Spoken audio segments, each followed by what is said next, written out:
चरण दुला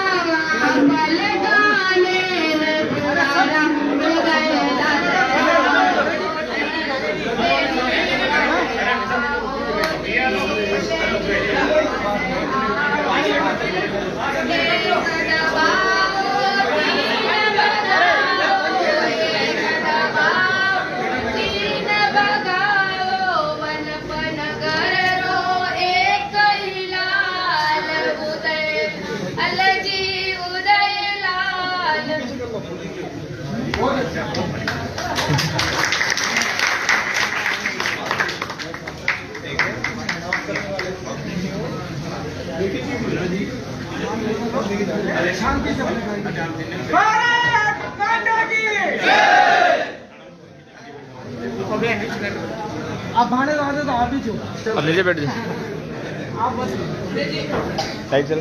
भारत माता की बोल राम पीर की, तेजल राजकुमार की, राजस्थान का एक इलाम, राजस्थान का एक इलाम,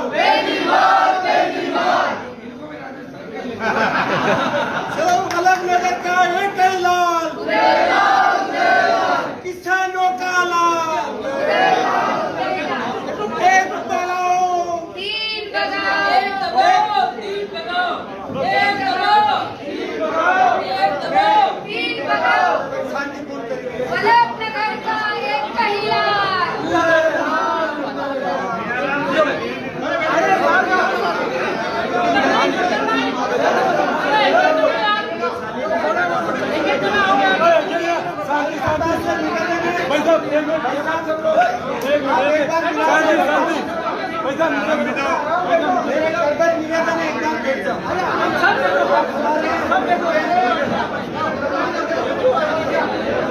जो माइक तो बंद नहीं, आप तो बैठ जाओ समय साहब। हम एक फैसला करते हैं अनुशासनबद्ध तरीके से,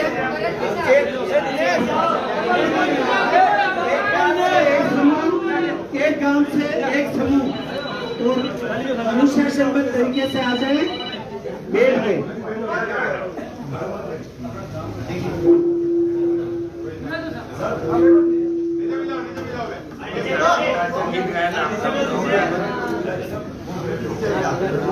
देश के लाल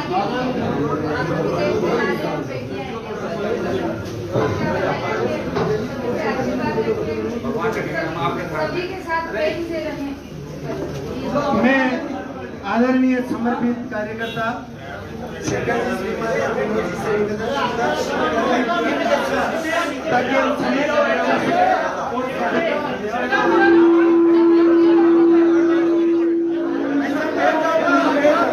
अभी जने बैठ जाइए नीचे, ताकि नीचे वाले को दिखे। और अगर आप सबकी इच्छा हो, हमें तो आपको सुनना है। स्वागत कानून की ओर अरे से साइड में भैया, नीचे बैठ जाओ, नीचे बैठ जाओ। इनका दिल को हमें समय मिल गया, कार्यकर्ता का परिचय दे देंगे।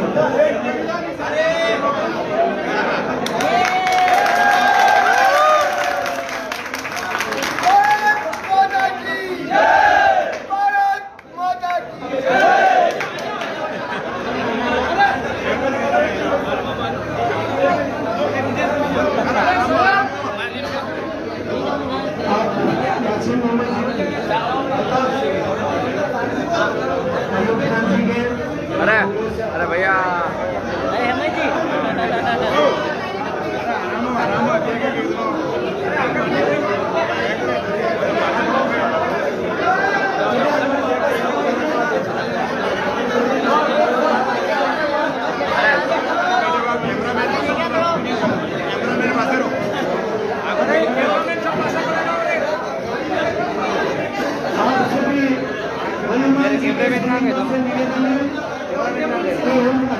सोनू भैया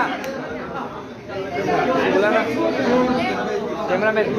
आप ढाई घंटे से इंतजार कर रहे हैं, तो समय आ गया, हम उसी का लाभ लें।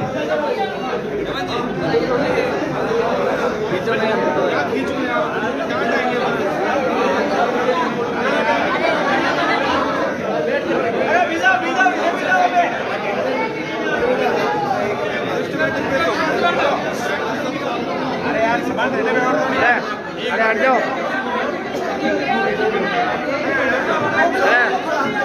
भैया एक बार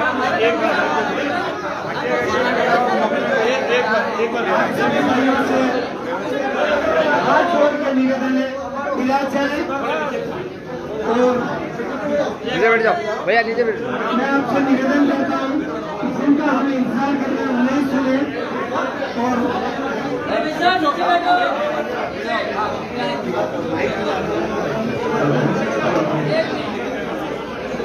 भारत माता की भारत माता की वल्लभनगर का एक कैलाश, वल्लभनगर का एक कैलाश।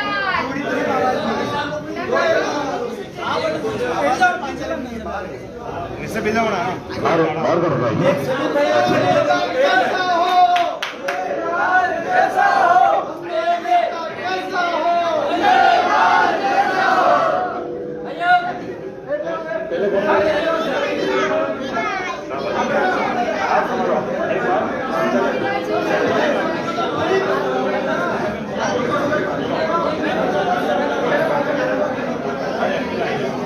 एक बार बैठो सबके फोटो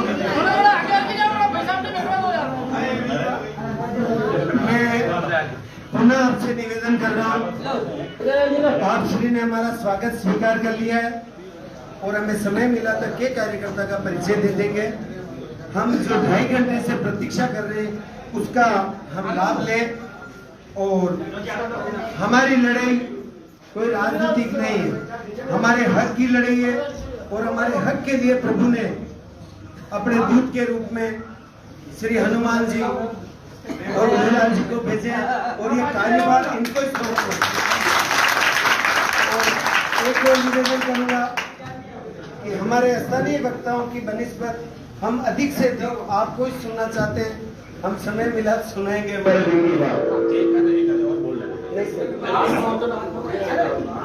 आप बनी कदरों से आप हमारे वो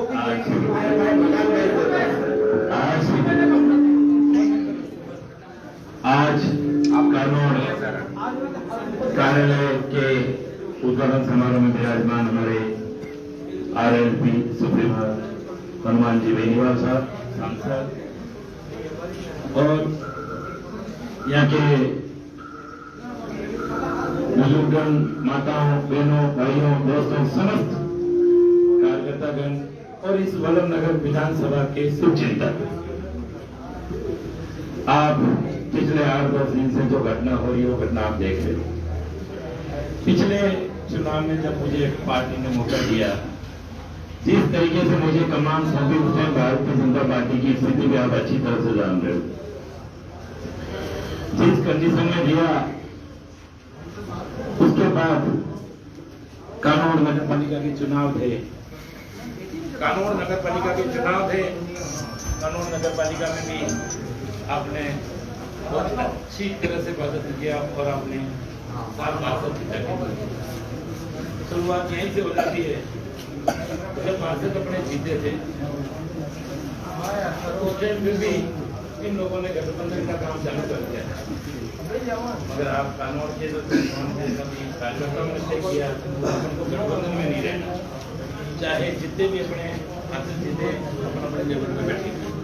उसी की बदौलत से एक वल्लभनगर विधानसभा में एक अलग ही बात कही कि इस बार भाई कोई न कोई कठोर निर्णय लेने वाले अब कार्यकर्ता।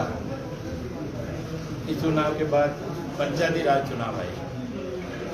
पंचायती राज चुनाव में आप सब ने मिलकर वल्लभनगर विधानसभा में 3 पंचायत समितियां, जिसमें से 2 पंचायत समिति आपने भारतीय जनता पार्टी के लिए जीता की। 7 जिला परिषद सदस्य, 7 जिला परिषद सदस्य में से 5 जिला परिषद सदस्य आप सबने जीता के दिए। भारतीय जनता पार्टी की अपने यहाँ एक 0 से लेकर ऊपर तक पहचान बना। ये पीछे से जो आवाज आ रही है, हमारे पास माइक नहीं है और मेरा निवेदन है हम शांति से सुने और हमारे अनुशासन का परिचय दें। तो भारतीय जनता पार्टी बहुत मजबूती की तरफ बढ़ गई। तो आप बताओ भाइयों, इस वक्त जो घटनाक्रम हुआ टिकट का, इसमें टिकट काटने की वजह क्या? क्या भारतीय जनता पार्टी को मजबूत करना ही एक गुनाह था? 2 प्रधान बैठे कहीं। मैं सबसे पहले तो प्रधान भाई देवीलाल जी नगासी, कृष्णा जी मीणा, उसके साथ उनकी टीम, सीआर जिला परिषद सदस्य उनको धन्यवाद देता हूँ। इस कठिन स्थिति में भी उनके ऊपर इतना दबाव आने के बाद भी आज कंधे से कंधे मिलाकर जो मेरा साथ दे रहे हैं, इसके लिए मैं सब यहाँ जो कार्यकर्ता बैठे हैं, उदयलाल जी संघर्ष करो, हम तुम्हारे साथ हैं। यहाँ जो कार्यकर्ता आप विराजमान है, पिछले 3 घंटे से आप बारिश में इंतजार कर रहे हो, तो मैं समझ सकता हूँ आपकी पीड़ा की। आप क्यों इंतजार कर रहे हो? सिर्फ और सिर्फ इस वल्लभनगर विधानसभा को बचाना चाहते हो। भाइयों, टिकट काट दिया, कोई बात नहीं, काट दिया, टिकट कट गया, मैं मेरे घर चला गया, मगर बहुत सडन पूर्वक से काम किया। पहले तो कह दिया इन्होंने, कहा भाई साहब फार्म भरो, तैयारी कर लो। मैंने सब जगह, आप सब कार्यकर्ताओं को फोन भी आ गए थे कि भाई 7 तारीख को आप फॉर्म भरेंगे। फिर रात को 12 बजे फोन, नहीं उसी दिन मुझे बुलाया, भाई साहब आप कल फॉर्म भरे, कल मत भरो। मैंने कहा भाई साहब मुहूर्त आया है और इतने दिन से मेहनत कर रहे हैं, अगर मुझे जो उम्मीदवार मानते हो तो थोड़ा सा मौका दे दो, एक मुहूर्त से फॉर्म भरेंगे, मजा आएगा, दिन एक ही बचा है। तो उन्होंने कहा नहीं, प्रदेश से बात करनी पड़ी। माननीय सीपी साहब और हेमराज जी मीणा जी भाई बड़े हैं, तो उन्होंने कहा कि भाई मैं प्रदेश में बात करूं। प्रदेश में बात करने के लिए कहा और आगे कहा फॉर्म भरो। मैंने कहा ठीक है, सूचना भी कर दी। मैंने कहा ठीक है, कल भरते हैं, इसी बजे आप पधारना सब। तो उन्होंने मुझे कहा फॉर्म 2 भरो। मैंने कहा 2 भरना मतलब मैं समझ नहीं पाया, तो मैंने वापिस पूछा 2 भरो, तो बहुत देर तक वो जवाब नहीं दे पा रहे थे कि 2 किसके भरने। तो उन्होंने कहा यार एक हिम्मत सिंह जी का भी भरना है। मैंने कहा ठीक है, अच्छी बात है, बुला लो उनको भी, भाई मुहूर्त है, उस टाइम बनना चाहे तो भर दे। पर मैंने एक बात जरूर कही उन्हें कि आप जिस तरह से जिनका नाम ले रहे हैं, 283 बूथ है, उन बूथ में से किसी भी एक बूथ अध्यक्ष को फोन लगा दो, किसी भी जो 15 नंबर, 20 नंबर, 27 नंबर में जो नाम आ रहा हो, वो अगर कह देता है उनका नाम लाउड कर दो आप, तो उनका नाम ओके कर देना। या उनको पूछ लो कि एक बूथ अध्यक्ष को वो जानता हो जो इंसान चुनाव लड़ना चाहता है, तो भी मैं तैयार। कह रहे यार वो बाद में देखेंगे, आप तो भर दो। मैंने कहा चलो ये भी ठीक है। मैंने कहा एक काम करो, कल 10,000 के करीब लोग फॉर्म भरने आ रहे हैं और उनको भी आज सूचना करो कि वो भी जनता लाए, ताकि भारतीय जनता पार्टी की एक मजबूती दिखे कि इतने कार्यकर्ताओं के साथ फॉर्म भरा। और उसी में आप तय कर लेना कि जो ज्यादा संख्या लाएगा उसका फॉर्म आप ओके करवा देना, अगर आपको डाउट लग रहा है मेरे काम काज। तो उन्होंने कहा ठीक है। अब ठीक है, अब रात को 12 बजे फोन आता है कि भाई साहब यार फॉर्म कल नहीं भरना और परसों भरना है। मैंने कहा भाई मुहूर्त है और सब लोगों को कह दिया आपने कहने, आपने कहा भरना है तो भरना, सबको कह दिया है कि नहीं भाई साहब आपको फॉर्म कल की, जब प्रदेश से फोन आया है कि संगठन के हिसाब से आपको चलना है और आप कल फॉर्म भरोगे तो संगठन कोई भी निर्णय ले जिसमें आपको नुकसान हो सकता है। तो मैं वही सर आपको कार्यकर्ता को सब सो गए थे, काफी कार्यकर्ता से बात भी हुई, भाई इस तरीके से फोन आया, आपको क्या करना। उन्होंने कहा भाई साहब एक दिन इंतजार कर लेते हैं, कल भर देंगे। जैसे सोशल मीडिया पे लिख के डाला भाई कल की जगह हम फॉर्म परसों भरेंगे 12 बजे, और 1:15 बजे घोषणा हो जाती है। क्या गुना था? भाई गुने की कोई वजह तो बताए। क्या 2 प्रधान बिठाए, एक टूटी कौड़ी का भी प्रधानों पे और मुझ पे कोई दाग होता आप बता। क्या चोरी कर ली, किसी से पैसे ले लिए, ऐसा क्यों षड्यंत्र था? भाई मैं भी एक पार्टी के लिए काम कर रहा हूँ और जिस दिन से चुनाव हारा हूँ, आपके बीच में भी आया, आप सभी कार्यकर्ता आप यही कहते थे, काफी पहचान भी कम थी उस टाइम, पर आप यही कहते थे भाई साहब हम समझ रहे आपके कम वोट आएंगे, अगर 47-50,000 के वोट करीब लाए, अगर ऐसा होता ना, हमें पहले पता होता तो वो सीट अपन उस टाइम भी हम वोट देके जीता है। उस टाइम पे भी इन्होंने षड्यंत्र रचा।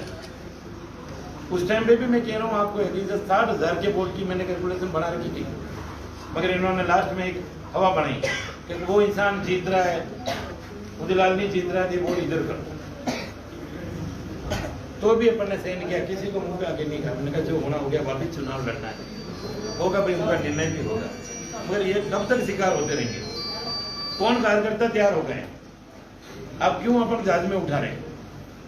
अगर ऐसे जहाज में उठाते रहेंगे, कार्यकर्ता ऐसी सेवा करते रहेंगे और इस तरह से कोई लेना न देना, जिस इंसान को टिकट दिया उसको बूथ के बारे में पता नहीं, बूथ क्या होता है, कभी ऐसी दरी पे आप इनमें से कितने जने पे टिकट से पहले जानते थे? हाथ खड़ा करो।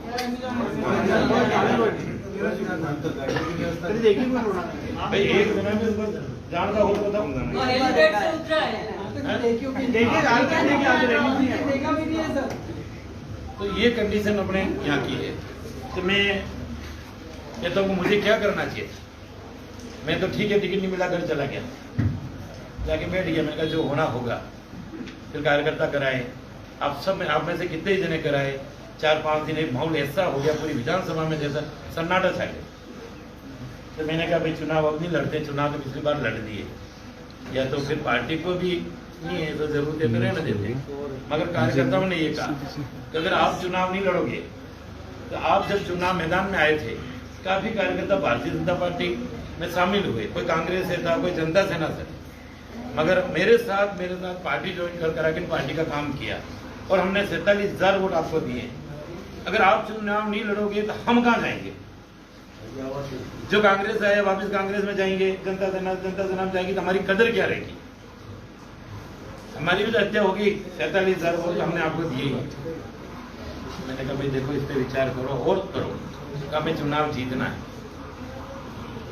तो कार्यकर्ता ने फॉर्म भरा, हमने निर्दलीय फार्म भर दिया, एक पार्टी का फार्म भर दिया, ये सोच के कि जो आप जिस तादाद में 4-5 हज़ार कार्यकर्ता जो कराए, और जहाँ से हल्ला उराटा हुआ, राजस्थान में बैठे हुए नेता, दिल्ली में बैठे हुए नेताओं तक आपने संदेश भेजा, तो कहा यार एक फॉर्म भर देते हैं ताकि 8 तारीख तक भी इनका विचार होगा तो अपना फॉर्म लगा तो देते हैं। 8 तारीख तक इधर आप पहली बार आपका फोन भी आया। रावत समाज को मैं धन्यवाद देता हूँ। रावत समाज के कार्यकर्ता आपके टच में और आप भी किसी को मैदान में उतारना चाह रहे थे, और रावत समाज के कार्यकर्ता आपसे मिले, अभी हमारे वहाँ टिकट कर दिया है और आज की ये कंडीशन है, आप हमें मत लड़ाइए। इस बार हम पूरी रावत समाज उनके साथ हैं और इनको टिकट दे दीजिए।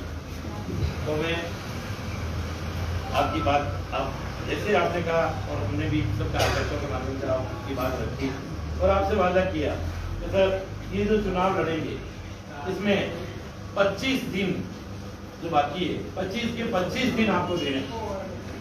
चुनाव लड़ नहीं रहे, हमें चुनाव जीतना है।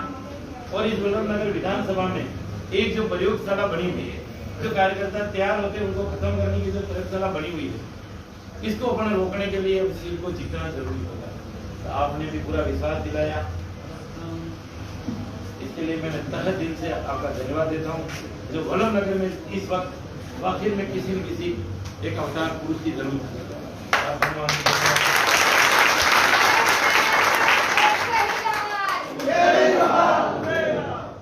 राजस्थान का एक विधानसभा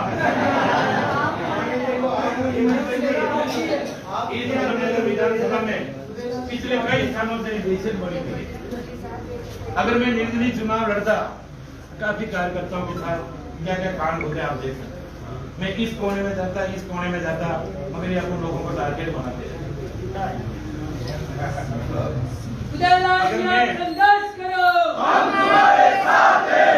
मैं एक और बात बताऊं, जब चुनाव से 2 दिन पहले मैंने कटारिया साहब को फोन किया, मैंने कटारिया साहब से बात की, मैंने कहा कल मेरा मुहूर्त है, मैं फार्म भरना चाह रहा हूँ, क्या करें? तो फार्म मुहूर्त है, आप फार्म भर दो, पर सिंबल जिसको मिलेगा उसका रह जाएगा, बाकी कट जाएगा। आप थोड़ा सीपी साहब से भी बात करो। मैंने कहा क्या हो गया कि ये 5 कैंडिडेट जो टिकट मांग रहे थे, इन्होंने एकता दिखा के कोटी पता नहीं क्या करके तालमेल, और केंद्र को मोदी जी सीपी साहब के माध्यम से केंद्र में इन्होंने एक मेल कर दिया है। तो आप उनको भी कहो, समझाओ। तो मैं सीपी साहब के पास भी गया, हेमराज जी के पास ही गए हम। मैं क्या, मेरे अपने यहाँ के सारे मंडल थे, बल्दी भाई साहब थे, कानून के मुरली जी, सारे मंडल का अध्यक्ष ने कहा तो भाई साहब जो जिससे बात करनी करो, पर इस चीज को ये रखना। तो हेमराज जी भाई साहब ने कहा भाई मैं तो वहाँ बात करूंगा नहीं। तो मैंने कहा भाई गुलाब जी भाई साहब से एक बार बात तो कर लो। तो वो मैं हेमराज जी में सीधा मकसद बैठे थे मंडल से, तभी होंगे आप पता करना। मैं उनसे बात नहीं करूँगा, उनको बात करनी हो तो मुझसे कर दे। ये घटना है रुद्राज होटल की। फिर मैंने वापस में करवाया मैसेज गुलाबी भाई साहब को, भाई साहब मैंने खूब कही कि वो भी करना चाह रहे। तो उन्होंने कहा सिद्धि साहब को वो मुझसे एक बार बात करें, सिद्धि साहब को कहा सिद्धि साहब के वो मुझसे बात करें, भाई आप दोनों की पता नहीं क्या खिंचातानी में मुझे क्यों सजा दी। कटारे साहब सत्य दिल से धन्यवाद है, उन्होंने जितनी मेहनत करनी थी करी, जितनी मेहनत करनी थी करी। अब जब बेनीवाल साहब ने जो अपने ये सिंबल से अपन चुनाव लड़ रहे हैं बोतल के निशान पे, तहे दिल से इनका स्वागत है। और इस कठिन घड़ी में सभी कार्यकर्ता आज जो मेरे साथ मेरा हौसला बुलंद कर रहे हैं, इस परिवर्तन की वलन नगर को परिवर्तन की ओर ले जाने के लिए जो साथ दे रहे हैं, मैं आप सबका हमेशा हमेशा के लिए ऋणी रहूं।